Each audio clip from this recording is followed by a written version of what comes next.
political leaders stopped the slavery question from the congressional debate. This new Fugitive Slave Act made further controversy inevitable.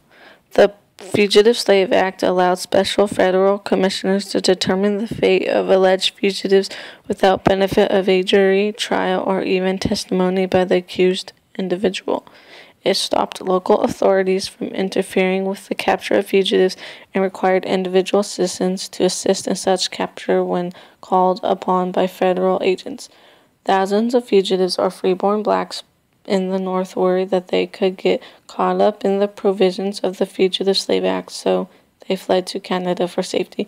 In the North, some abolitionists organized resistance groups and built complex networks of safe houses to help slaves in their escape to Canada. Most northern states intentionally neglected to enforce the Fugitive Slave Acts. Several northern states passed so-called personal liberty laws that gave accused runaways the right to a jury trial and also protected free blacks. The personal liberty laws were challenged in the 1842 Supreme Court case Prigg versus Pennsylvania. Edward Prigg was arrested for kidnapping after he captured a suspected slave in Pennsylvania. The Supreme Court ruled in favor of Prigg, setting the precedent that federal law superseded any state measures that attempted to interfere with the Fugitive Slave Act. Another way northern people helped slaves was by the Underground Railroad. The Underground Railroad was neither underground nor a railroad. It got its name because its activities had to be carried out in secret using darkness or disguise, and because railway terms were used by those involved with the system to describe how it worked. Various routes were lines. Stopping planes were called stations. Those who aided along the way were conductors, and their charges were known as package or freight. The network of routes extended through 14 northern states and to the Promised Land of Canada. Canada was beyond the reach of fugitive slave hunters. Those who helped the slaves escape were members of the free black community, northern abolitionists, and church leaders like Quaker Thomas Garrett. The southern states were affected by the Fugitive Slave Act differently. The Fugitive Slave Act changed American history forever. Because of the Slave Act, the federal agents allowed southern leaders to return runaway slaves. According to the Southerners, the security of slavery was more important to them than the states. This means that if a slave fled to the north, they had to send their slave back to the south. The South society was very stringent about the slaves being returned. The Fugitive Slave Act affected the southern families socially, economically, and politically. For example, the Fugitive Slave Act broke up black families. Black families were broken up in the way that the wife and children of the black husband were sold to different owners. Slave families were sold, and if they were caught, they were beaten and killed. Those that fled from slavery had no rights and no home to go to. Among one black family, the parents of the girl killed their own daughter to prevent her from becoming a slave. Southern society was also affected economically by the plantations losing money to bring back runaway slaves. The slaves were the plantation's main source of income. Every plantation owned a large number of slaves to work in the fields every day from dawn to dusk. They had no source of income. The Southern society was also affected politically. Local police could not interfere with the officials looking to bring back runaway slaves. The federal agents were able to override local law enforcement to return runaway slaves. The people had to assist in the capture of slaves, and if they could not interfere with the capture of slaves.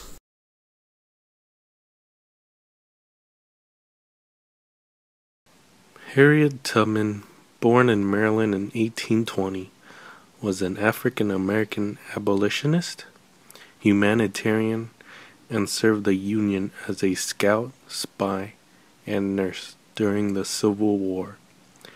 As a field slave, she mastered the secrets of woodcraft and navigation skills that ensured her success as a conductor. Using the network of anti-slavery activists and safe houses known as the Underground Railroad that led runaway slaves up north and away from plantations, causing a shortage in laborers. She threatens to shoot her followers who wanted to make the right decision to turn back. Tubman had never allowed any slaves to escape her sight. In 1849, Tubman escaped to Philadelphia, and during the next decade risked her life by making some 20 trips back to her state of birth, lead more than 300 slaves, including her parents, to freedom up north to Canada. She was active in the women's suffrage movement until illness overtook her. The federal slave law was reinforced with a cause that promised punishment to anyone who aided an escaping slave. In addition, a price of $40,000 was set for Tubman's capture. In the North, several thousand fugitives and freeborn blacks, worried that they might be swept up in the stringent provisions of the Fugitive Slave Act, fled to safety in Canada. The sight of so many fugitives seeking liberty in a foreign land challenged the familiar images of the United States for freedom.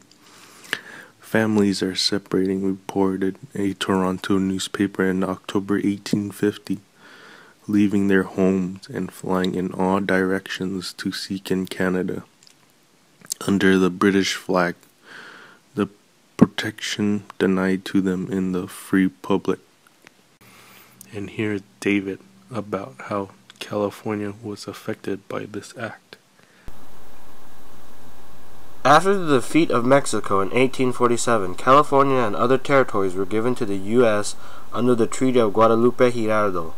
At this time, there were 13 free and 13 slave states in the Union. There was lots of debate on whether California should join the Union as a slave state or free state. In October 1949, the first California Constitution brought up the issue of whether slavery should be written into the state constitution or not. Throughout the convention, there were southern slave owners and northern abolitionists were well represented because most came to California during the gold rush. Abolitionists didn't want slavery in California because that would create more competition for gold and land for gold mines. Some slaveholders came to California to get rich on gold by using their slaves to mine gold for them. For these reasons, the issue of slavery was heavily debated at the California Constitution Convention, who was led by Chairman William Gwin, a slaveholder from Tennessee. But during his time at the convention, he was more concerned about gaining control of California Democratic Party and didn't really care for whether California entered the Union as a free or slave state. During the drafting of the California's Constitution, slavery wasn't included, and the Compromise of 1850 would later allow California to join the Union as a free state. Even though California was a free state, there was no mention of slavery in the constitutions. The writers of the Constitution wrote laws to deny suffrage and civil rights to non-white citizens. Some even went as far to try to deny entry of all African Americans. In 1852, the Fugitive Slave Act was passed in Sacramento. A court case of Perkins' escapee case tried to challenge this law but was unsuccessful. When it came to time to renew this law in 1855, it failed to be renewed. Mitchell, a runaway slave at the time, saw an opportunity to be free from his slave owner. So he sued his owner. Since the fugitive slave law wasn't renewed, he was given his freedom. The backlash against this case and other cases were viewed as supporting blacks in California. In March 1858, Assemblyman J.B. Warfield introduced a new bill that would ban the entry of blacks into California and require all blacks that were currently living in the state to register with the government and carry those papers with them at all times. The bill passed quite easily through the Assembly but was stopped in the Senate. Many blacks, fearing that the bill would pass, emigrated to Canada to escape this bill if it were to pass. After the failure of this bill, slavery was put onto the back burner for more important and pressing issues in the state until the 13th Amendment of the Constitution was passed in 1865.